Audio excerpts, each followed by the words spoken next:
आए तब उन्होंने कहा, भाई तुमने मन की बहुत मानी, मन की मान करके तुम फंसे पड़े हो हुकूमत में, तो आप स्वतंत्र रूप में रह नहीं रह सकते, अपने अनुसार आप कुछ नहीं कर सकते। पराधीन सपने सुखना ही, कहा दूसरे के अधीन रहकर स्वप्न में भी सुख आनंद शांति नहीं मिलती। इसलिए कहा भी जरा मेरे वचनों को सुनो, क्योंकि काल माया ने कितने युगों से फंसाने का काम ही किया। जब शुरू में जीवात्माएं आई तो कोई भोग नहीं करती थी, कोई कर्म नहीं करती थी, तो कोई फंसती नहीं थी, सब आती थी जाती थी, आती थी जाती थी। लेकिन काल ने देखा कि मेरी तपस्या का तो कोई मतलब नहीं, मैंने हजारों वर्ष सत्पुरुष की तपस्या की है, उनकी अखंड, तब तो उन्होंने हमको ये भंडार दिया, मैं भंडार मांग के ले आया हूँ और मेरा कोई इन पर अधिकार नहीं। तो फिर से उसने हम सब जीवात्माओं को फंसाने के लिए सर्वप्रथम कर्मों का जाल बना दिया। एक पाप है, एक पुण्य है, एक शुभ है, यानी अशुभ, एक अच्छा बुरा। इन्हीं पाप पुण्य कर्मों में करके हम आप सब फंस गए। अब निकलने का अवसर मिला नहीं, कोई निकालने वाला आया नहीं, जो आए सब खुद ही इसी में फंसे रहे। तो हमने उसी को अपना सब कुछ मान लिया और उसी अज्ञानता भूल भ्रम के कारण उसी से आज तक फंसे पड़े। अब जब निकलने का मौका संत महापुरुषों ने दिया तब भी समझ में नहीं आ रहा। एक सूरदास जी थे, उनको एक लंबे हाल में बंद कर दिया गया और दिन में तो लोग बातें करते रहे, तो सुनते रहे, तो चुपचाप बैठे रहे एक जगह पर। जब शाम को सब लोग घर चले गए, अब एकदम सुना हो गया, सन्नाटा हो गया, तो उन्होंने सोचा कि जब ये हाल बना हुआ कमरा तो दरवाज़ा जरूर होगा, चलो दरवाजे को की खोज करें और बाहर निकल चले।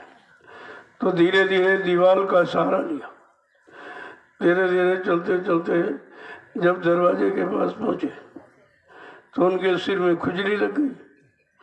अब वो खुजलाने लगे, लेकिन चलना बंद नहीं किया तो दरवाजे निकल गया।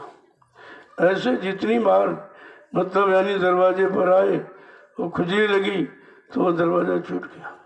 ठीक उसी तरह से हम आप बिल्कुल अंधे ही हैं, दरवाज़ा मालूम नहीं था, रास्ता मालूम नहीं था, और जब दरवाजे के रास्ते की जानकारी देने वाले संत सदगुरु आए तो हमें भोगों की खुजली ने वो दरवाज़ा पकड़ने नहीं दिया। तो भोगों की खुजली लगी तो दरवाजा छूट गया। इसी तरह हम सब लोग फंसे पड़े हुए इस भोगों की प्रगाढ़ निद्रा में, और कोई नहीं जग पाया। जब ऋषि मुनि हजारों वर्ष जंगलों में रहे, तपस्या करते रहे, वो बेचारे नहीं जगे। तो हम आप इस कलयुग के गंदे कमजोर जीव भोगों में फंसे, मतलब यानी कैसे जगेंगे। तो कहते हैं उन पर दया कृपा मेहरबानी करने के लिए समृद्ध दाता दयालु सदगुरु आए। उन्होंने जगाने की आवाज़ लगाई, क्योंकि बगैर आवाज़ के तो हम नहीं जग सकते, आवाज़ ही हमें आपको जगाती है। उन्होंने आवाज़ लगाई कि भाई देखो, तुम यहाँ सो रहे हो गफलत की नींद में, तुम्हें मालूम नहीं है तुम्हारा घर कहाँ है, तुम्हारे घर की तरफ मतलब यानी ले जाने मोड़ने वाला कोई है कि नहीं है। उन्होंने आवाज़ लगाई इसलिए कि हम सब जाग जाएं, होश में आ जाएं, भोगों की प्रगाढ़ निद्रा से मतलब यानी होश में आ जाएं और जाग जाएं। तो उन्होंने जगाने में की आवाज़ लगाई कि हम आए वही देश से जहाँ तुम्हारो धाम, तुम सबको घर पहुँचानो एक हमारो काम। तो पहले बताया कि मैं कहाँ से आया हूँ, पूरा परिचय दिया, परिचय से हम आप समझ सकते हैं। तो कहा मैं उसी देश से आया हूँ जहाँ की तुम सब जीवात्मा रहने वाली हो, मैं भी उसी देश से आया हूँ, और मेरा काम क्या है कि तुमको जगाना और तुमको घर पहुँचाना। तुमको पूरा परिचय दिया। लेकिन हम लोग इतनी भोगों की प्रगाढ़ निद्रा में सो रहे कि उनकी आवाज़ को सुना तो, लेकिन समझा नहीं और माना नहीं, तो जहाँ के तहाँ फिर रह गए। फिर उन्होंने कहा कि भाई तुम कोई भूल भ्रम मत करना, क्योंकि ऐसी आवाज तो किसी ने लगाई नहीं पर्चे की, तो शायद भूल भ्रम हो जाइए, क्या करें। तो उन्होंने दूसरी आवाज में क्या कहा कि भव सागर भरमो नहीं, ये प्रताप हमार, अरे निश्चय करके मान ले तो तुरंत उतारो पार। एकदम स्पष्ट कर दिया कि केवल तो निश्चय करके ये मान ले कि हमारे अलावा दूसरा कोई नहीं जो भवसागर से पार करेगा और घर पहुंचाएगा। इतना स्पष्ट परिचय किसी ने दिया नहीं, लेकिन फिर भी हम नहीं समझ पाए। जो हमारे आपके लिए आए हम आप उन्हीं को नहीं समझ पाए, अपना नहीं बना पाए, अपना कोई काम नहीं करा पाए। तो कितनी बड़ी भूल हुई, कितनी बड़ी मतलब यानी हानि हमने आपने परमार्थिक कर दी। अब दूसरा कोई तो ऐसा है नहीं जो आवाज लगाएगा, तुमको जगाएगा, तुमको उधर की तरफ मुखातिब करेगा और मतलब यानी घर की तरफ ले जाएगा आपको। दूसरा तो उन्होंने कहा कि इस भवसागर में तुम भ्रम मत करना कि दूसरा आ जाएगा कोई लेने के लिए, दूसरा कोई जगाएगा। कल ऐसा कोई नहीं, ऐसा कोई है ही नहीं। कितना स्पष्ट परिचय, फिर भी हम सब लोग नहीं समझ पाए क्योंकि ऐसी आवाज कभी सुनी नहीं थी, किसी ने ऐसी हमदर्दी लेकर कोई आया भी नहीं था यहाँ तो ये कितना भूल भ्रम हो गया। उसी भूल भ्रम को खत्म करने के लिए कहा देखो यहाँ तुम्हारा कोई नहीं, जो तुम समझ रहे कोई तुम्हारा यहाँ हो जाएगा बन जाएगा तो कोई नहीं बनेगा, तो कोई अपने स्वार्थ के लिए बनेगा, अपने लाभ के लिए बनेगा, लेकिन तुमको लाभ देने के लिए कोई नहीं बनेगा। जिसको शरीर से लाभ मिलेगा तो शरीर से लग जाएगा, सामान से लाभ तो सामान से लग जाएगा, कमाई से लाभ है तो कमाई के साथ जुट जाएगा, लेकिन तुम्हारा है कोई नहीं। ये स्पष्ट परिचय उन्होंने दिया। और गोस्वामी जी महाराज ने जो इसी कलयुग में आए लगभग 550 वर्ष में, जिन्होंने हम सब जीवों को जगाने चिताने होश में ले आने के लिए रामचरितमानस की रचना की और उत्तरकांड में सारे उत्तर दी थी, सारे प्रश्नों के उत्तर दी थी और सारी समस्याओं का समाधान कर दिया। लेकिन हम उसको बांचते रहते हैं, पढ़ते नहीं। बचा जाता दूसरे के लिए, पढ़ा जाता अपने लिए।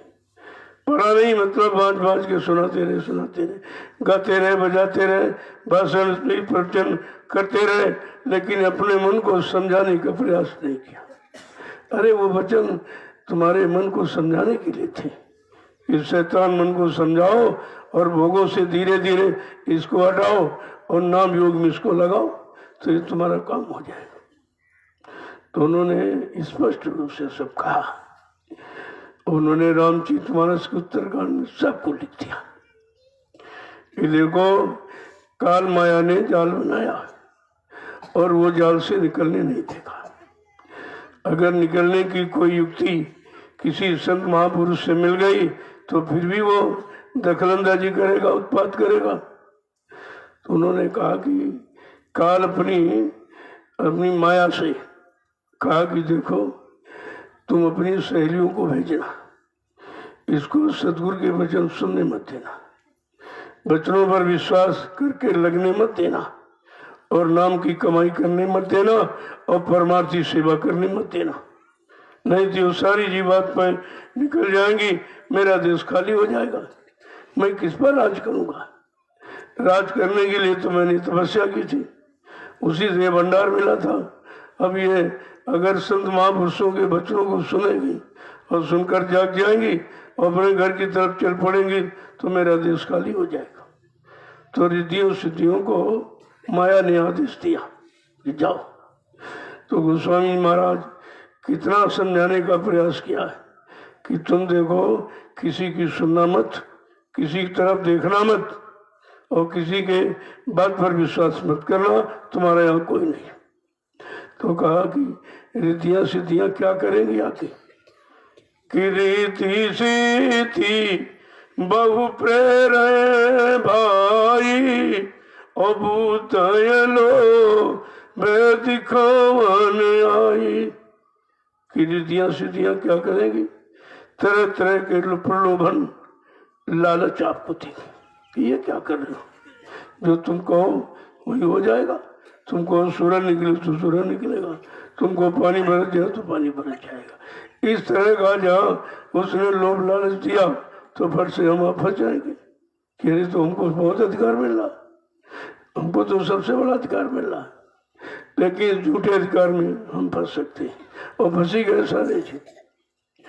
आगे कह रहे हैं और क्या क्या प्रपंच करेंगे कि कल बल छल कर जाय समीपा अवंचल बा ते बुझाम दीपा। अत्यंत तरह के छल प्रपंच करेगी। जो सतगुरु के वचनों से ज्ञान चिराग जल गया है, मतलब यानी उसको बुझा देंगे, बुझाने का पूरा प्रयास करेंगे। लेकिन कोई अगर चतुर जीव है जिसने गुरु को अपना माना, पूरा विश्वास किया है उनके वचनों पर और मतलब दया को थोड़ा बहुत प्राप्त कर लिया है, वो नहीं मानेगा, वो नहीं मानेगा इनके साथ, बाकी फंस सकते सब। तो इशारा करके कहा क्या है कि वो ये बूथी जो परम सयानी और चित तीन तन चिता वह नान हित जानी। अगर बुद्धि में सियानापन, निरख परख पहचान, सूझबूझ सदगुरु दाता दयालु के वचनों से हो गई, वो उधर की तरफ मुड़ के नहीं देखे। वो जानती कि ये सब बहकाने बरवाने वाले, ये लोभ लालच जो हमको बहकाने बरवाने और यहाँ से हटाने के लिए हो रहा है, वो जो जिसने सतगुरु दाता दयालु के वचनों को सुना और विश्वास कर लिया और अपने जीवन में उतारा और लाभ प्राप्त कर लिया, वो उधर की तरफ नहीं देखे, बाकी तो सब फंस जाएंगे। देखो कितने तुम्हारे पीछे पड़े हैं, कैसे निकलोगे यहाँ से। ये माया काल माया तो है, और माया ने कितने प्रपंचीय बनाए और उस पर इतने पहरेदार लगा दिए। काम करो लोभ मोह अहंकार जो सबसे बड़े शत्रु हैं, इन शत्रुओं से तो लड़ना बड़ा मुश्किल है। तुम काम से नहीं लड़ सकते, काम ने सबको परास्त कर दिया, सारी सृष्टि को काम ने परास्त कर दिया और अपने में फंसा लिया और शरीर की सारी शक्ति को निचोड़ दिया। ये कितना बड़ा शत्रु, इतना बड़ा नुकसान कर रहा, हम सब उसी में फंसे, उसी में फंसने का निरंतर प्रयास भी करते। सबसे बड़ा शत्रु है काम और दूसरा बैठा क्रोध, तो सारे बुद्धि विज्ञान को खो देगा।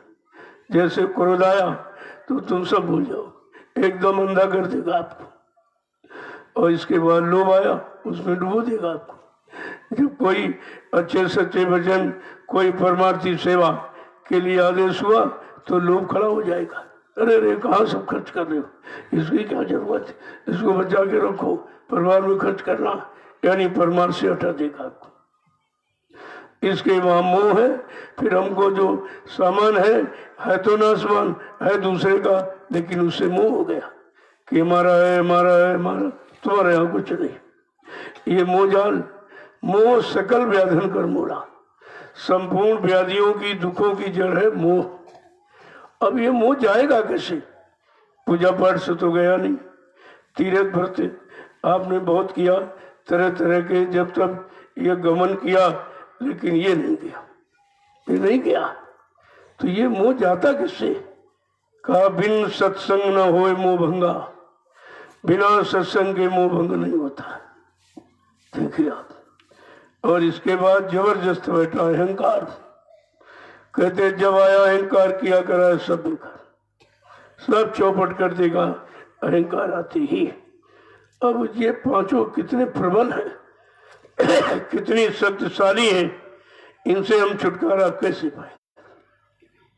कहते बिन गुरु दया छुटो नहीं आसे, बिना सदगुरु दयाल की दया के इनसे छुटकारा कोई पा ही नहीं सकता। जब ऋषि मुनि नहीं पाए, योगी महाराज अवतारी शक्तियां जिनको भगवान माना जाना अपने, उन्होंने भी नहीं पाया, वो भी नहीं बच पाए बेचारे।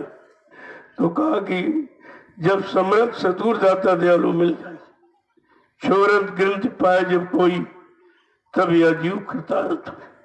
जो जड़ चेतन की गांठ लगा दी और गांठ खुलने की युक्ति है नामदान। ये नाम सबसे बड़ी युक्ति है।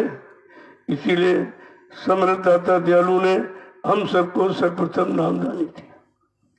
कहा जल्दी से नाम की कमाई करो। ये आत्मा से जो नाम की कमाई करोगे तुम्हारे साथ जाएगी, और मन बुद्धि चित्त और शरीर को लगाकर जो नाम की कमाई करोगे यही छूट जाएगी और ये सब छीन लेंगे। ये सब छीन लेंगे, लेने भी नहीं, आपको ले जाने नहीं देंगे, सब छीन लेंगे। तो कहा कि आत्मा के घाट पर बैठकर सुबह शाम नाम की कमाई करो। ये नाम ही तुम्हारा आधार है। और नाम को नाम डोर सप्त डोर पकड़कर सारी जीवात्माएं मृत्यु लोक मंडल में उतारी गई थी, और नाम डोर इसने छीन लिया काल माया ने बहका कर। वो तो जानता था कि अगर इसके पास ये बनी रहेगी तो कभी चली जाएगी पकड़ कर, कभी चढ़ जाएगी अपने लोक में पहुंचेगी। तो फट से उसने वही छीन लिया। जब नाम डोर छिन गई हम सब नियत्थे हो गए, कुछ नहीं रहा, तो उसने फंसा लिया। अब कहते कि अगर प्रयास भी करोगे, छोरन गिनत जानी खगराया, विघ्न अनेक करे तो माया। अगर खुलने की गांठ भी, नामदान भी मिल गया, फिर भी बार बार प्रपंच यानी माया करेगी। छुटकारा यहाँ से देने ही नहीं देगी, यहाँ से निकलने नहीं देगी। कितने जटिल समस्याओं में हम आप उलझे बुलझे पड़े, और जो आया किसी ने नहीं हमारी समस्या का समाधान किया। वो भी बेचारे आके उसी में फंस गए। उसी राजपाट धन दौलत मान सम्मान सामान पद पत्नी बाल बच्चे, इसी में सब फंस गए, कोई निकल नहीं पाया। और निकलेगा कौन? जा पर दया वही सतगुरु की, ता पर दया करे सब कोई। जिस पर समय के सतगुरु दाता दयालु की कृपा दया मेहरबानी हो गई, वो बच पाए हैं, वही निकल पाए। नहीं तो सब निंदा आलोचना बुराई फंस गए। उस काम में काल ने लगा लिया। ये काल के जीव हैं जो निंदा आलोचना बुराई में फंसे हैं, निरंतर गंदगी को इकट्ठा कर रहे हैं। ये काल के जीव है। का इनसे बहुत सावधान रहना, बहुत सतर्क रहना। जो नहीं माने हुक्म हमारा, उनके मन को काल संहारा। जो मेरे हुक्म आदेश को न मानेगा, न विश्वास करेगा, अपने झूठे मान सम्मान के लिए यानी मतलब ये सब गंदगी इकट्ठा करेगा, वो काल के जीव है। इनसे बहुत बच के रहना। ये सब हमें आपको होशियारी सिखाई गई। लेकिन जब आपने वचनों को नहीं सुना, इधर उधर घूमते रहते बैठे, जब सत्संग शुरू हुआ तो तुम यहाँ आ ही नहीं पाते हो। जो चीज रुपए पैसे से नहीं मिलेगी वो आपको मुफ्त में मिल रही, लेकिन तुम्हारी समझ में नहीं आ रहा आगे कितना खराब समय आ रहा। उसी खराब समय से बचाने के लिए ये सत्संग जारी किया गया। जल्दी से सुन लो, किसी के चक्कर में मत आना। यहाँ तुम्हारा कोई नहीं, जिनको हम बना भी लेंगे धोखा हो जाएगा। कहने का मतलब ये है कि सब समझाने के लिए कितना प्रयास किया। जय गुरुदेव, जय गुरुदेव,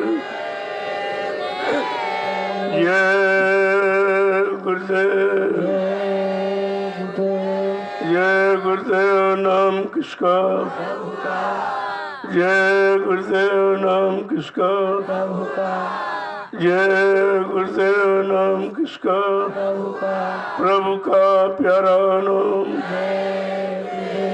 समर्थ दाता दयालु पूज्य स्वामी जी महाराज आज के इस प्रातःकालीन नैमिषारण्य की तपोभूमि पर लघु सत्संग में सम्मिलित होने वाले समस्त जिज्ञासु प्रेमीजनों, बड़ा जीव का सौभाग्य होता है। तमाम पुण्य कर्मों का खजाना जब इकट्ठा होता, उनका उदय होने का वक्त आता, तब ये घड़ी मिलती संत महापुरुषों के वचन वाणी सुनने की।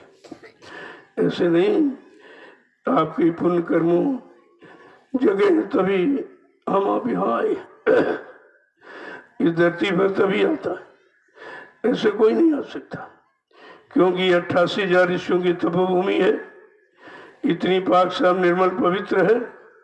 इस पर वही जीव आएंगे जिनको अपने घर जाना है। अपने घर जाने का रास्ता मजबूत करना है, यानी नाम की कमाई करना।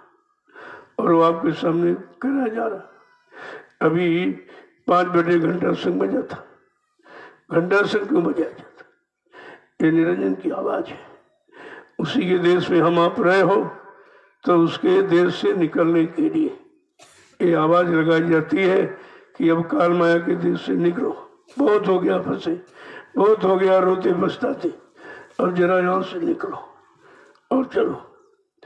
तो ले जाने वाला कौन है? तब समर्थ सतगुरु दाता दयाल की प्रार्थना करते हो, मेरे प्यारे गुरु दातार मंगता द्वारे करो। अब दरवाजे क्यों खड़ा आपके? दया की भीख मांग रहा और कुछ नहीं। शरीर के लिए कुछ मत मांगना, क्योंकि शरीर काल का है। शरीर के लिए जो भी आपने मांगा, यह जमीन है, मकान है, दुकान है, धन है, दौलत है, सामान है, पति पत्नी बाल बच्चे, ये तो काल का सामान। इसी सामान को मांगते मांगते कितना समय हो गया। उस सामान को जब लिया है अब वो देना पड़े, कर्जा बन गया। अब कर्जे के भुगतान के लिए आपको सबसे जोड़ दिया गया। एक पति है, एक पत्नी है, कुछ बाल बच्चे हैं, कुछ सामान दे दिया, कुछ जानवर वानवर, उनका भी कर्जा। इस तो जानवर पालते हो, उनका भी कर्जा है। इसीलिए सब तुम्हारे साथ जोड़े गए कि धीरज से इनका कर्जा निपटा लो और अपने घर की तैयारी करो। अगर तुम भाग जाओगे, जंगलों में चले गए, पहाड़ों में, तो फिर कर्जा कैसे निपटेगा? जो चले गए उनका कर्जा नहीं निपटा, तभी तो यहाँ से वो निकल नहीं पाए। हजारों वर्ष जंगलों में तपस्या की, लेकिन निकल नहीं पाए। क्यों? कर्म कर्जा बाकी रह गया। अभी उनको मालूम नहीं था, कोई बताने वाला आया नहीं कि भाई तुम्हारा क्या क्या कर्म कर्जा, किससे किससे लिया, किसका किसका नहीं दिया, खा लिया नहीं खिलाया, तरह तरह के अच्छे बुरे सभी आपने कर्जे लिए। जब हम आपने इतना कर्जा ले लिया और भुगतान कराने वाला कोई मिला नहीं, और किसी कोई जानता भी नहीं भुगतान कैसे होगा। ये तो समर्थ सतगुरु दाता दयालु, उनके सिवा कोई नहीं जानता। तो उन्होंने कलयुग में आया, कहा ये भजन तो कर ही नहीं पाएगा, ये भक्ति भी कोई नहीं कर सकता, क्योंकि बहुत गंदगी है। हमारे आपके पास सब गंदगी ही गंदगी, देखने की गंदगी, सुनने की गंदगी, कहने सुनानी बोलने की गंदगी, जाने जाकर गए, पैरों से चलकर गंदी जगह गए, वो भी गंदगी। कहने का मतलब गंदगी के सिवा न कुछ मिला और न कुछ हमने छोड़ पाया, उसी को इकट्ठा करते रहते। ये सब कहते कंकड़ पत्थर इकट्ठा कर रहे हो, कहते हो हमारा है, हमारा हमारा। तुम्हारे यहाँ कौन है? तुम्हारे सामने देखो, बेटा जा रहा है, पति जा रहा, पत्नी जा रही, ये जा रहे हैं, वो जा रहे हैं। तुम्हारा कोई होता तो तुमसे पूछ के जाता या तुम्हारे द्वारा जाता? ना तुमसे कोई पूछता है और ना तुम किसी को पकड़ सकते हो, सब चले जा रहे, चले जा रहे। इसका मतलब है हमारा कोई नहीं, उनका जिनका जितना समय यहाँ रहने का निर्धारित, उतने दिन वो रहेगा। चाहे बेटा हो, चाहे बेटी हो, चाहे पत्नी पति कोई भी हो, सबका समय अनिश्चित है। जितने समय तक तुम्हारा लेन देन उसके साथ है, उतने दिन वो तुम्हारे साथ रहेगा और लेन देन खत्म, चला जाएगा। अरे कर्म कर्जे के लिए हम सब जिंदा हैं। हमारे जीवित रहने का केवल कारण यही है, जब तक कर्म कर्जा नहीं निपटेगा तब तक आपको यहाँ पकड़ के रखा जाएगा और सबका कर्जा निपटा देंगे। ये समर्थ दाता दयालु के सिवा ये किसी को नहीं मालूम। तो धीरे से कहा चलो, भजन कर सकता नहीं, भक्ति करने की शक्ति ताकत शरीर इंद्रियों में है नहीं, चलो इसको परमार्थी सेवा में लगा दो। अब परमार्थी सेवा का विधान केवल संत महापुरुषों ने निकाला, किसी के बाद नहीं था। उन्होंने निकाला कि अगर इसने शरीर से कोई पाप किया तो शरीर सेवा में लगा दो। सेवा तो आप घरों में भी करते हो, समाज परिवारों में करते हो, लेकिन वो सेवा तुम्हारी निजी स्वार्थ की। अब यहाँ जो सेवा आप कर रहे हो ये परमार्थ की है, क्योंकि आपको ये तो है नहीं चलो हम ही इसका प्रयोग करेंगे या हमारे नाम हो जाएगा, हमारा रहेगा, हमारे बाल बच्चों को मिल जाएगा। ये तो आप यहाँ नहीं सोचते हो। यहाँ केवल आदेश पालन करके आप सेवा करते हो कि चलो सेवा करने से तुम्हारा कर्म कर्जा निपट रहा और तुम्हारी सेवा से जो यहाँ तैयार हो जाएगा जिसमें लाखों लोग लाभ उठाएंगे। ये आपकी परमार्थी सेवा, ये आपका धन इकट्ठा है। इसी यही परमार्थी सेवा आपको बचाने का काम करेगी। तो कहा अगर शरीर से पाप किया तो शरीर सेवा में लगा दे, मन से पाप किया तो मन स्मरण ध्यान भजन में लगा दे, नाम की कमाई में। अगर जबान वाणी से कोई निंदा आलोचना बुराई किसी की, कोई भद्दे अश्लील शब्दों का प्रयोग किया, तुम्हारी वाणी अपने समय के सत्य वचनों के प्रचार में लगा के कर्ज आपका उतार देंगे। अगर धन से कोई पाप किया तो धन तुम्हारा सेवा में लगा देंगे, और जिस सेवा से जो तैयार होगी, जिससे लाखों लोग लाभ उठाएंगे, ये सब धीरे धीरे कर्जा निपट जाएगा आपका। और कहा अगर अन्न खा के कोई पाप किया, तुम्हारा अन्न भंडारों में लेकर, भंडारों में रोटी बनेगी, वो रोटी उन प्रेमियों को खिलाई जाएगी जो रोटी खा के भजन करेंगे। ऐसे तुम्हारा अन्न का कर्जा निपट जाएगा। कितनी सहूलियत, कितना सरल सुगम रास्ता निकाला कर्म कर्जे के भुगतान का, जो किसी ने नहीं निकाला। और फिर भी हम नहीं समझ पाए, जो हमारे लिए इतना प्रयास, इतना सरल सुगम रास्ता बना दिया, नहीं तो हम यहाँ पड़े रहते कभी नहीं निकल पाते। लेकिन हम उनको न जान पाए, न मान पाए, न पहचान पाए, न अपना बना पाए, न अपनी जीवात्मा को उद्धार कल्याण करा पाए। तो कितनी बड़ी भूल है ये, हमारी आपकी कितनी बड़ी भूल, हमारा आपका कितना बड़ा पार्थिव परमार्थी नुकसान, जो यहाँ कोई करा ही नहीं सकता। तो जरा संत महापुरुषों को दो वचन सुन लीजिए, हो सकता तुम्हारी समझ में आ जाए। अगर समझ में आ जाए तो धीरे धीरे काम में लग जाओगे, नहीं तो यहाँ से निकलना बड़ा मुश्किल। क्योंकि हमने जो पकड़ा है उसको अपना मान लिया, यही धोखा। हम सब माँ के गर्भ से जब पैदा हुए थे तो नंगे आए, अकेले आए, न पत्नी साथ आई, न पति साथ आया, न बाल बच्चे बेटा बेटी साथ आए, न कोई दुकान मकान जमीन पैसा लेके साथ आए। जब नंगे आए हो, कपड़ा तक लेके नहीं आए हो, और जो भी यहाँ मिला वो किसी ने अपना सामान दिया आपको, हम उसे समझ लिया कि सामान दिया, लेकिन उसने उसी में फंसा दिया। वो फंसाने का इससे थोड़ी दिया उसने, फंसाने के लिए। इस सामान को हम छोड़े कैसे, क्योंकि अपना बना लिया, कैसे छोड़ेंगे? अपना कोई छोड़ता नहीं। जब धीरे धीरे धीरे धीरे जब वचनों को सुनोगे तो अंतर में समझ पैदा होगी, सूझ पैदा होगी, निरख परख पहचान होश, ये सब कुछ आ जाएगा। ये सत्संग ही निकालेगा, सत्संग इधर से उधर की तरफ खड़ा करेगा, और सत्संग ही उधर ले जाएगा, और सत्संगी मालिक से मिलाएगा। कितना बड़ा काम ये वचन करते। जरा महापुरुषों के दो वचन सुन लीजिए, वो क्या रहे हैं, क्या हमें आपको चेतावनी दे रहे हैं, सचेत कर रहे हैं। क्या तुम समझ सोच कर चलना, तुम समझ सोच कर चलना, यहाँ तुम समझ सोच कर चलना, तुम समझ सोच कर चलना। यहाँ का मतलब काल माया के देश में आ तो गए हो, लेकिन समझ सोच के चलना, क्योंकि सब जगह जगह फंसाने का सामान उसने बना रखा।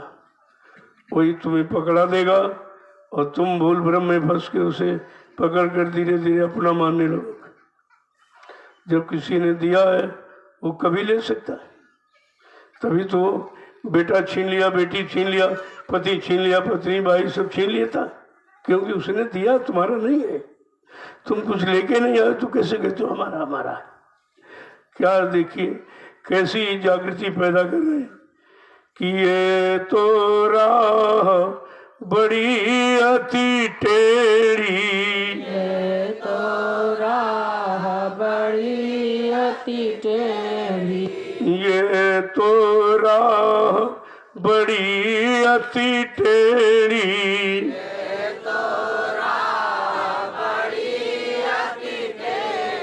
मन के साथ न पड़ना, मन के साथ न पड़ना, यहाँ तुम समझ सोच कर चलना।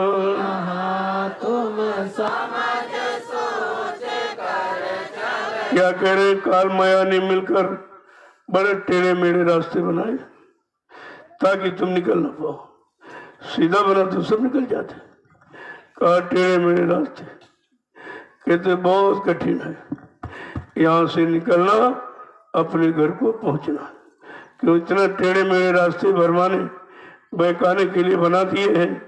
कहते इस शैतान मन के साथ मत पड़ना, अब इसकी सलाह मत मानना। इसी की सलाह मानते मानते कितने युग निकल गए हैं और इसने निकलने नहीं दिया, क्योंकि भोगों में फंसता है, उसी तरफ ले जाता। नित्य नहीं उमंगे तरंगे काल माया के सामान को लेने के लिए पैदा करता रहता है, हम आप उसी की पूर्ति करते रहते। आगे क्या करें कि बहु जलधार बहे अति गहरी,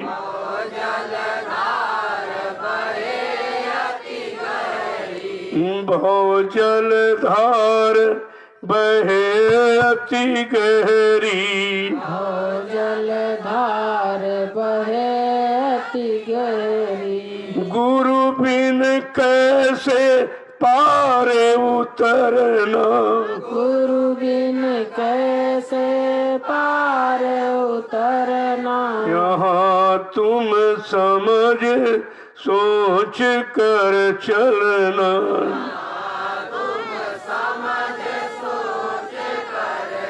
कह रहे हैं भवसागर की धार बड़ी गहरी है, गुरु के बिना कोई पार नहीं जा सकता, क्योंकि नाम की नौका पतवार उन्हीं के पास है।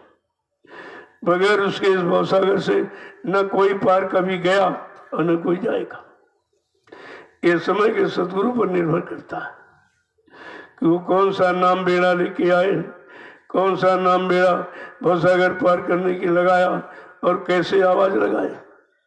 तभी तो उन्होंने कहा, नाव लगाई शब्द की गुरु ने, चढ़ बैठे कोई सूर, का नौका तो लगा दी, कोई सूरवीर बैठेगा, कोई चरित्रवान यानी मतलब शाकाहारी सदाचारी ब्रह्मचारी अच्छे काम अच्छी सोच रखने वाला ही कोई सवार होगा। ये लोभी लालची निंदा आलोचना बुराई करने वाले ये गंदे जीव उस नौका पर सवार नहीं होंगे, न सवार होने दिया जाएगा। देखो कहते बिना सदगुरु के कोई उधर जा नहीं सकता, और सदगुरु समय का एक आता, दो चार नहीं आते। इसीलिए समझाने के लिए कहा सतगुरु है गुरु बहुते रे। गुरु तो बहुत बन जाएंगे, दाढ़ी बाल रखकर, लाल पीले सफेद कपड़े पहनकर बहुत बन सकते हैं, लेकिन भवसागर से पार करने वाला कौन सा है? कहा वो सदगुरु है। गुरु ज्ञान कराने वाला, अच्छे बुरे की पहचान कराने वाला, पाप पुण्य की पहचान कराने वाला, माँ बहन बेटी बहू की पहचान कराने वाला, लाभ दिलाने वाला, राजपाट धन दौलत दिलाने वाला, मान सम्मान दिलाने वाला, पूजा कराने वाला, इतिहास बनाने वाला, लेकिन जीवात्मा जगाने वाला, घर पहुंचाने वाला नहीं है। ये गुरु काम करता है। और सतगुरु क्या करता?